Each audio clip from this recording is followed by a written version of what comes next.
Bapak Ibu, para Romo Bruder, Suster, Saudara-saudari, anggota sidang Sinode Keuskupan, dan para pemerhati Keuskupan Purwokerto yang dikasihi Tuhan. Selamat pagi. Hari ini kita memasuki sidang Sinode hari yang ketiga atau hari terakhir. Kita akan mengakhiri Sinode Keuskupan ini nanti sore dalam misa pemakluman hasil sidang yang akan dipimpin oleh Monsinyur Christophorus Triharsono.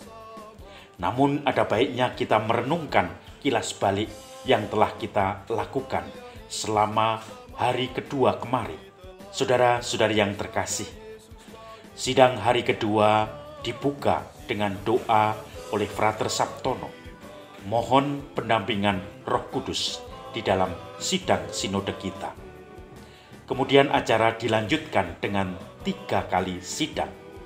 Dalam sidang yang pertama pada hari kedua kemarin, Romo Fransiskus Purwanto, SCY, menyampaikan gagasannya tentang appreciative inquiry dan menyebut proses pewartaan gereja di Asia, di Indonesia, dan Keuskupan Purwokerto sebagai proses cross-cultural fertilization.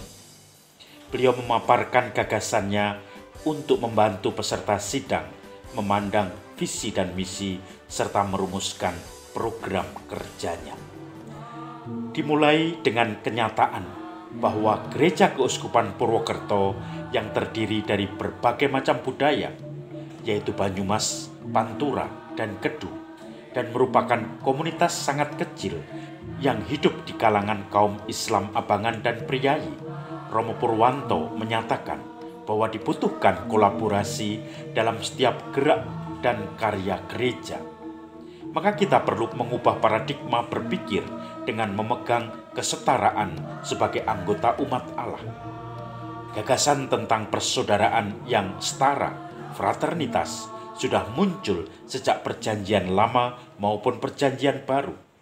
Semangat setara dan bersaudara ini akan muncul dalam kedekatan, rasa senasib sepenanggungan, dan solidaritas dalam hubungan kedekatan langsung.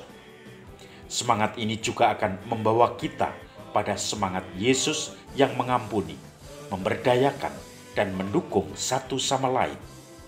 Diharapkan semangat ini ditambah kesadaran bahwa kita hanyalah kawanan kecil di wilayah Keuskupan Purwokerto, bisa mendukung proses fermentasi sosial gereja di tengah masyarakat Keuskupan Purwokerto, sehingga proses implantasi sosiologis untuk visi dan misi kita bisa berjalan dengan baik. Namun dari sisi lain, kita juga masih mempunyai identitas sebagai gereja perfekta yang berwajah hierarkis, struktural, institusional, dan yuridis, yang merasa harus mengajar, menguduskan, dan memimpin. Maka kita perlu memadukan dimensi institusional ini dengan dimensi mistik yang solider, berbela rasa, dan pengampun. Disinilah kita perlu mengembangkan misi perjumpaan, solidaritas, kolaboratif, dan transformatif. Dalam sidang kedua hari ini, kita semua dimasukkan ke dalam break room, kelompok Zoom yang dibagi menjadi 4 kelompok. Kita dihantar oleh Romo Galih sebagai tim steering komite untuk mendalami 4 pertanyaan ini. Pertanyaan nomor 1. Apakah rumusan visi dan misi sudah jelas dan mudah dipahami untuk menjadi arah dasar Keuskupan Purwokerto selama kurun waktu 15 tahun ke depan? Nomor 2. Apakah konsep gereja sebagai persaudaraan umat Allah mudah dipahami dan bisa menjadi landasan pengembangan Gereja Keuskupan Purwokerto selama 15 tahun ke depan? Nomor 3. Apakah penjelasan tentang misi diterima dan bisa memberi keterangan akan maksud dan tujuan visi keuskupan kita? Akhirnya, sidang ini ditutup dengan doa Angelus dari masing-masing kelompok dalam break room Zoom itu. Kemudian peserta sidang beristirahat untuk bertemu kembali dalam sidang yang ketiga hari kedua kemarin pukul 5 sore. Pada jam 5 sore, sidang ketiga hari kedua ini dimulai. Kali ini Romo Gito Wiratmo PR berbicara tentang implementasi visi misi Keuskupan Purwokerto dan Bapak Sigit memaparkan skenario programasi Keuskupan Purwokerto dengan metode apresiatif inquiry. Sidang ini bertujuan membimbing dan memberi rambu-rambu kepada kita semua para peserta sidang dalam menyusun program kerja. Romo Gito menyatakan bahwa segala bentuk pastoral harus bersifat sentire cum ecclesiae, sehati seperasaan dengan gereja.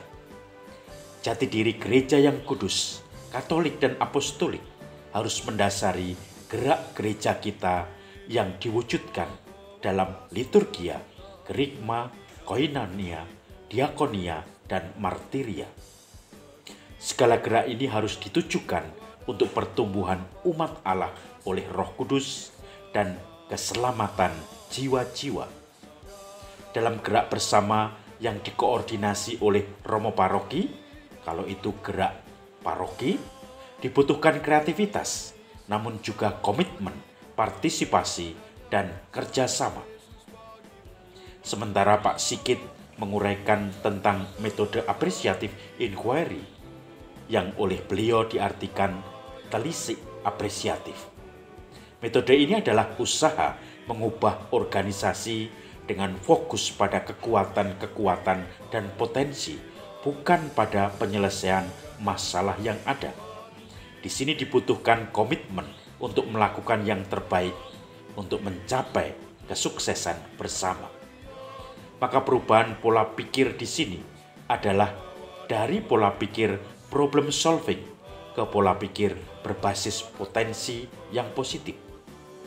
Diharapkan perubahan pola pikir ini mampu mentransformasikan kekuatan-kekuatan, strength, menjadi daya, energi, power yang mengembangkan. Akhirnya pertemuan ditutup dengan doa oleh Romo Kristiadi dengan doa singkat, dan jam 9 malam peserta sinode mengikuti doa malam kompletorium secara virtual dari Paroki Purworejo. Maka saudara-saudari yang terkasih, selamat memasuki sinode hari ketiga. Tuhan besertamu.